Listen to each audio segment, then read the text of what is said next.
Nshuti mukunzi uri kuradukurikirana Yesu Kristo agwire neza ijuri kumva ni Prophète des Nations kuva United Pentecostal Church Kigobe dukoranga ku mashuri y'abashinwa kari w'imisi yose kuwa gatatu dufite service nziza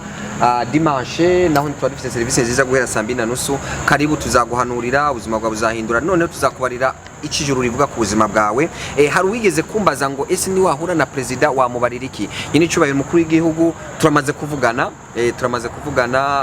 ndeka ndakwibutse utabizi yuko uwo muntu yakibagije ikigo takizi nije nahanuye ababizi barabizi tukiri mu gatoki yuko azaba president azatogwa ije nabihanuye ndetse n'igihe yatogwa twaronse akaje ko kumukeza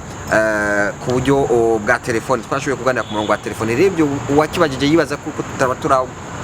turabonana cyangwa se turavugana kandi ikiganiro imbaraga z'umuzuko cyama gica kuri radio Buja FM aradukurikirana kandi aratuzi ibikorwa dukora natwe turamukunda turamukurikirana niyo mpamvu n'amajambo avuga amajambo meza nawe n'umukozi w'Imana rero namuparira umunsi azaza hano gusengera hano ikintu ndamubarira namubarira ko ari umukozi w'Imana kuko amajambo avuga nta muntu yayavuga atari umukozi w'Imana utari umukozi w'Imana noneho umva ari president de la Republique uri umukozi w'Imana niyo mana y'u Burundi abantu ngira ngo ntibari babizi ariko ndizera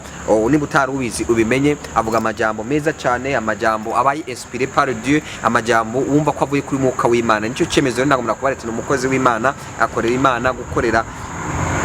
igihugu uri kurakorera Imana nuko rero n'amajambo amaze kuvuga amajambo menshi ntasubiramo ariko ijyambe navuga ari rya jambo rya Gahini na Abeli yarigeze kurivuga ijambo rya Gahini